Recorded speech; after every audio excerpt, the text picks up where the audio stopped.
नमस्ते दोस्तों, आप सुन रहे हो the Patil sir CBSE academy channel. चलो, तो आज हम देखने वाले हैं हमारी 16 नंबर की पोयम कि जिस पोयम का नाम है स्वप्न करो साकार। चलो, अब स्वप्न करो साकार का मतलब, स्वप्न मतलब क्या? ड्रीम्स है ना। साकार करना यानी उसको वास्तव में लाना, है ना। चलो, तो हर एक का कोई सपना होता है, मतलब हमारा खुद का एक सपना होता है, हमारे परिवार का भी कोई सपना होता है। वैसे ही किसी देश का भी कुछ सपना होता है ना। हर एक देश को लगता है कि दुनिया में सबसे पावरफुल हमारा ही देश हो, है ना। ऐसे हर एक की मनीषा होती है, हर एक देश की वो इच्छा होती है। लेकिन देश की जो इच्छा है वो उस देश के नागरिकों के ऊपर डिपेंड करती है। देश की इच्छा यानी देश के नागरिकों की इच्छा, है ना। चलो, तो फिर देश की इच्छा वही होती है जो देश के नागरिकों की इच्छा होती है। देश का सपना भी वही होता है जो देश के नागरिकों का सपना होता है। वैसे ही आज हम देखने वाले हैं कि भारत के नागरिकों का सपना क्या है ना।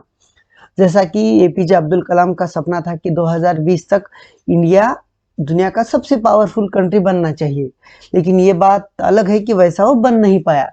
लेकिन फिर भी सपने देखना जरूरी है, क्योंकि जब तक हम सपने नहीं देखेंगे तब तक हम उसे पूरा कैसे कैसे कर पाएंगे।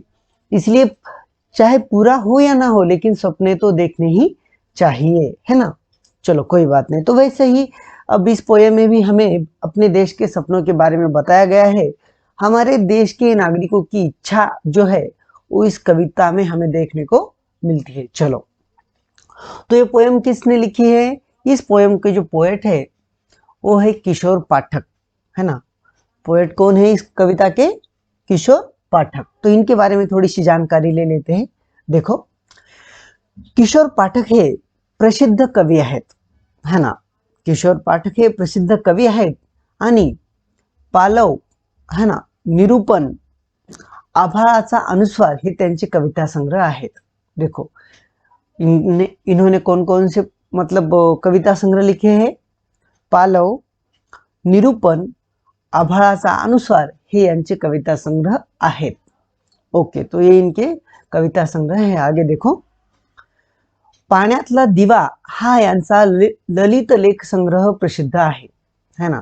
देखो, पाण्यातला दिवा हा यांचा ललित लेख संग्रह प्रसिद्ध आहे. तसेच रिंग रिंग रिंगण, रिंग रिंग रिंगण या लहान मुलांसाठी लिहिलेल्या काव्यसंग्रहास बालकुमार साहित्य सम्मेलनाचा गह पाटिल पुरस्कार मिळालेला आहे.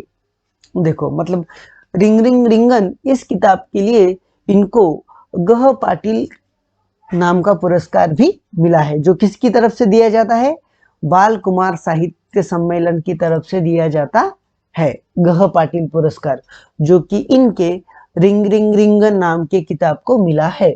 आगे देखो, या कवितेत कवीने देशाच्या उज्जवल भविष्याचे स्वप्न रेखाटले आहे. मतलब इस पोएम में हमारे देश का जो भविष्य है वो कैसे उज्जवल है ये कहा गया है. आगे देखो, कृषी संस्कृती, श्रम प्रतिष्ठा, एकजुटीचे सामर्थ्य या मूल्यांचे महत्व या कवितेद्वारे कवीने सांगितले आहे. देखो, मतलब इस पोएम में हमको क्या सिखाया गया है? कृषि संस्कृति. आपको तो पता ही होगा कि हमारा जो देश है वो कृषि के ऊपर बहुत ज्यादा निर्भर है, और इसीलिए हमारा जो कल्चर है वो हमारी मतलब खेती से रिलेटेड ही है ना. मतलब महाराष्ट्र के ऐसे बहुत सारे जो फेस्टिवल है वो कृषि के ऊपर है, जैसे कि पोळा, नागपंचमी. मतलब हमारा हर एक जो फेस्टिवल है वो हमारे कृषि से रिलेटेड है, चाहे वो महाराष्ट्र हो, तमिलनाडु हो, चाहे वो पंजाब हो. अगर यहाँ के फेस्टिवल को अगर आप गौर से देखोगे तो आपको पता चलेगा कि ये सारे फेस्टिवल जो है वो खेती के ऊपर डिपेंड करते हैं. मतलब कोई फेस्टिवल खेती के काम धंधे होने के बाद सेलिब्रेट किया जाता है, तो कोई फेस्टिवल खेत में से जो अनाज आता है वो अनाज आने के बाद सेलिब्रेट किया जाता है ना. मतलब our culture and our agriculture, it's depend on each other, है ना. कल्चर और एग्रीकल्चर एक दूसरे के ऊपर निर्भर है हमारे भारत के. चलो आगे देखो, तो कृषि संस्कृति, श्रम प्रतिष्ठा. देखो, मतलब भारत एक ऐसा देश है कि बहुत पुराने दौर से हमारे यहाँ जो भी मतलब कष्टकरी लोग हैं, जो भी कामगार है, वर्कर्स है, इनको हमेशा ही मतलब इम्पोर्टेंस देने की बात कही गई है ना, कही गई है, ना कि दिया गया है ना। कहनी और कथनी में हमें थोड़ा सा फर्क दिखाई देता है। तो श्रमिकों को प्रतिष्ठा मिलनी चाहिए, ऐसा हमेशा ही कहा गया है। अब ये बात अलग है कि श्रमिकों को प्रतिष्ठा नहीं दी जाती, मतलब वर्कर्स को इतना इम्पोर्टेंस नहीं दिया जाता जितना कि दिया जाना चाहिए। चलो आगे देखो, एकजुटीचे सामर्थ्य या मूल्यांचे महत्व या कवितेद्वारे कवीने सांगितले आहे। देखो, तो अब यूनिटी तो इम्पोर्टेंस होती है, चाहे वो घर हो, देश हो या कुछ भी हो, तो यूनिटी का होना बहुत जरूरी है ना। तो हमारे देश में भी कहा जाता है कि हिंद देश के निवासी सभी जन एक है, रंग रूप वेश भाषा चाहे अनेक है। मतलब यूनिटी तो बहुत इम्पोर्टेंट होती है और हम कोशिश करते हैं कि हमारी जो यूनिटी है हमारे देश की, वो हमेशा बरकरार रहे, है ना। तो यही समझाने की कोशिश की गई है और आप देखते हैं कि पोएम में क्या बताया गया है। चलो देखो, पहले मैं आपको पोएम पढ़ के बताता हूँ, बाद में इसका मीनिंग समझाऊंगा। ओके, चलो फिर बघा, या देशाच्या मातीवरती अमुचा रे अधिकार, या देशाच्या मातीवरती अमुचा रे अधिकार, नव्या पिढीचे नव्या युगाचे स्वप्न करू साकार। फुला मुलातून हसतो श्रावण, फुला मुलातून हसतो श्रावण, मातीचे हे मंगल तन्मन, चैतन्याचे फिरे सुदर्शन, शेतामधुनी पिकू मोती, धन हे अपरंपार, या देशाच्या मातीवरती अमुचा रे अधिकार। आगे देखो, या हातांनी यंत्र डोलते, श्रमशक्तीचे मंत्र बोलते, उद्योगाचे चक्र चालते, आभाळावर उत्क्रांतीचा घुमू या ललकार, या देशाच्या मातीवरती अमुचा रे अधिकार। आगे देखो, हजार आम्ही एकी बळकट, सर्वांचे हे एकच मनगट, शक्तीची ही झडते नौबत, घराघरातून जन्म घेतसे तेज नवा अवतार, या देशाच्या मातीवरती अमुचा रे अधिकार।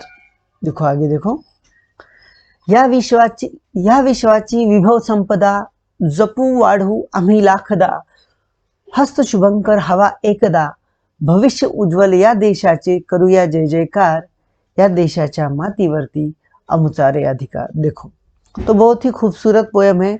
मैं आपको एक बात याद दिलाना चाहूंगा, क्या आपको 8th क्लास में एक पोयम थी, उस पोयम का नाम था आभाळाची आम्ही लेकरे। क्या आपको याद है वो पोयम, है ना। थोड़ा सा मैं आपको रिवीजन करके दिखाता उस पोयम का, कि क्योंकि ये जो पोयम है मुझे न जाने ऐसा क्यों लग रहा है कि उसी पोयम के ऊपर बेस है ना। मुझे बहुत सारी सिमिलरिटीज इस पोयम में और उस पोयम में दिखाई दे रही। कौन सी पोयम में? आभाळाची आम्ही लेकरे। क्या आपको याद है वो पोयम? कोई बात नहीं, मैं थोड़ी सी आपको याद दिलाने की कोशिश करता हूँ। देखो, आभाळाची आम्ही लेकरे काळी माती आई, जात वेगळी नाही आम्हा धर्म वेगळा नाही, कोटी कोटी बळकट बाहू जगन्नाथ ओढून नेऊ, ध्यास वेगळा नाही आम्हा भास वेगळा नाही, आभाळाची आम्ही लेकरे काळी माती आई। कुछ इसी तरह की ये पोयम है। देखो, अब इसका मीनिंग समझकर लेते हैं। आगे देखो क्या बताया गया है, या देशाच्या मातीवरती अमुचा रे अधिकार, नव्या पिढीचे नव्या युगाचे स्वप्न करू साकार। देखो, मतलब हमारे देश के जो नागरिक है वो क्या कहने लगे हैं कि इस देश की मिट्टी के ऊपर हमारा अधिकार है और हम ही है कि जो आने वाली पीढ़ियों की जो ख्वाब है वो पूरे करने वाले हैं, है ना। मतलब इस देश की मिट्टी के ऊपर भी हमारा अधिकार है और आने वाले दौर में हम जो आने वाली पीढ़ियां है, आने वाली जनरेशन है, उनके जो ख्वाब है, उनके जो सपने हैं, उनको भी पूरा करने की कोशिश हम ही करने वाले हैं। आगे देखो क्या कहा गया है, फुला मुलातून हसतो श्रावण, मातीचे हो मंगल तन्मन, चैतन्याचे फिरे सुदर्शन, शेतामधुनी पिकू मोती, धन हे अपरंपार। देखो, फुला मुलातून हसतो श्रावण, श्रावण यानी जो मराठी महीने रहते हैं ना, और तो उनमें का एक मंथ है श्रावण, और ये कब आता है? रेनी सीजन में। और श्रावण महीना एक बहुत ही खूबसूरत महीना रहता है, जिसमें हमको हर तरफ हरियाली ही हरियाली दिखाई देती है। तो यहाँ पर क्या कहा गया है कि फुला मुलातुन हस्तो श्रावण, मतलब इस देश के जो बच्चे हैं छोटे छोटे, उन बच्चों में हमें श्रावण दिखाई देता है, मतलब खूबसूरती दिखाई देती है। आगे देखो, माती चेहो मंगल तन मन, है ना, ये जो मिट्टी है, इसका जो शरीर है ये मंगलमय है। मंगल यानी खूबसूरत, पवित्र है ना। माती चेहो मंगल तन यानी शरीर, मन यानी मन, मतलब इस मिट्टी का जो तन मन है वो बहुत ही खूबसूरत है, बहुत ही पवित्र है। मतलब ये जो मिट्टी है ये बहुत ही पाक है, पाक यानी पवित्र, है ना। आगे देखो, चैतन्याचे फिरे सुदर्शन, मतलब चैतन्य, चैतन्य यानी मतलब ये क्या बोल सकते हैं हम उसको, एक एनर्जी, एक पवित्रता, एक चंचलता, है ना। तो हमेशा से ही इस मिट्टी के ऊपर चंचलता का वास रहा है। हमेशा ही इस मिट्टी के ऊपर चैतन्य रूपी सुदर्शन जो है वो घूमता रहा है ना। आगे देखो, श्वेता मधुनी पिकु मोती धने अपरंपार। और मैंने पहले ही कहा कि भारत जो है वो एग्रीकल्चर के ऊपर डिपेंड करने वाला देश है, यानी हमारे देश की जो 16% आबादी जो है, 60% वो खेती के ऊपर निर्भर रहती है ना। तो श्वेता मधुनी पिकु मोती धन है अपरंपार, यानी हमारा जो सोर्स ऑफ मनी है वो क्या है? वो हमारा एग्रीकल्चर है। तो हम इस एग्रीकल्चर से हमारा जो धन है उसको बढ़ाएंगे, ऐसा यहाँ पे कहा गया है। चलो, अब बात होगी एग्रीकल्चर की। अब थोड़ा सा बढ़ते हैं, है ना, बिजनेस की तरफ, यानी जो उद्योग वगैरह रहते हैं उसके तरफ। क्योंकि एग्रीकल्चर के जो प्रोडक्ट है उनको अगर हमें दुनिया में बेचना है तो उसको हमें क्या करना पड़ेगा, मतलब बहुत बड़े इंडस्ट्रीज में उसके ऊपर प्रोसेस करना पड़ेगा। तो देखो, ये अब सेकंड टांजा में हमें इंडस्ट्री का इंपॉर्टेंस बताया गया है। फर्स्ट टांजा में एग्रीकल्चर का, सेकंड टांजा में इंडस्ट्री का। चलो, क्या कहा गया है देखो यहाँ पर, या हातानी यंत्र डोलते, श्रमशक्तीचे मंत्र बोलते, उद्योगाचे चक्र चालते, आभाळावर उत्क्रांतीचा घुमूया ललकार। देखो, मतलब जो यंत्र होते हैं, है ना, जो इंस्ट्रूमेंट होती है, जो मशीनरी होती है ना, उनको इसी हाथों से हम चलाएंगे, है ना। मतलब हमारे जो यूथ के हाथ है वो बहुत ही सशक्त है, किसके लिए? यंत्र चलाने के लिए। इसलिए कहा गया है कि या हाथानी यंत्र डोलते, चाहे मशीनरी कितनी भी बड़ी क्यों ना हो, लेकिन उसको चलाने के लिए हाथ भी तो मजबूत होने चाहिए, है ना। देखो, इसलिए कहा गया है कि या हाथानी यंत्र डोलते, श्रम शक्तीचे मंत्र बोलते, यानी वर्कर्स की जो एनर्जी है वो बहुत ही इंपॉर्टेंस है ना। मतलब यंत्रों का भी महत्व उतना ही है और श्रम शक्ति का भी महत्व उतना ही है। क्योंकि यंत्र चाहे कितना भी बड़ा क्यों ना हो, वो खुद तो नहीं चल सकता, इसीलिए श्रम शक्ति का भी इंपॉर्टेंस उतना ही जरूरी है जितना कि यंत्रों का जरूरी है ना। उद्योगाचे चक्र चालते, आभाळावर उत्क्रांतीचा घुमूया ललकार, है ना। इन हाथों से, इन यंत्रों से जो उद्योग चलेंगे, है ना, जो उद्योग जो है वो रन होने वाले हैं इन हाथों से, इन यंत्रों से, और इन्हीं की बदौलत हम क्या करने वाले हैं? आभाळावर उत्क्रांतीचा घुमूया ललकार। उत्क्रांति यानी धीरे धीरे हम इन यंत्रों से, इन मंत्रों से, श्रम शक्ति से आसमान के ऊपर हमारी एक अलग ही छाप दिखाने वाले हैं। आगे देखो, हजार आम्ही एकी बळकट, सर्वांचे हो एकच मनगट, शक्तीची ही झडते नौबत, घराघरातून जन्म घेत से तेज नवा अवतार। देखो, मतलब क्या कहा गया है कि हजार आम्ही एकी बळकट, यानी हम भले ही कितने ही लोग क्यों ना हो, हम चाहे वो धर्म जाति में कितने ही बटे क्यों ना हो, लेकिन फिर भी जब देश की बात आती है तब हम सब मिलजुल कर रहते हैं, हम सब एक ही बनते हैं, है ना। हजार आम्ही एकी बळकट, सर्वांचे हो एकच मनगट, यानी हम कितने भी क्यों ना हो, लेकिन जब संकट की घड़ी आती है तब हम सब लोग मिलजुल कर उसका सामना करते हैं, उस वक्त हम सारे एक होते हैं। शक्तीची ही झडते नौबत, है ना, घरा घरातून जन्म घेत असे तेज नवा अवतार।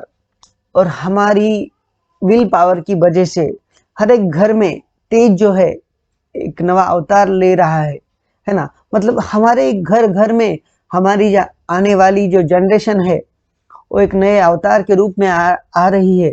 पहले से अच्छा, बेहतर से और बेहतर, है ना, हमारी जनरेशन, हमारा प्रोग्रेस, हमारा देश बन रहा है। इसीलिए कहा गया है कि घरा घरातून जन्म घेत से तेज नवा अवतार, यानी बेहतर से और बेहतर हमारे घर में जनरेशन आ रही है। आगे देखो, या विश्वाची विभव संपदा जपू वाढू आम्ही लाखदा।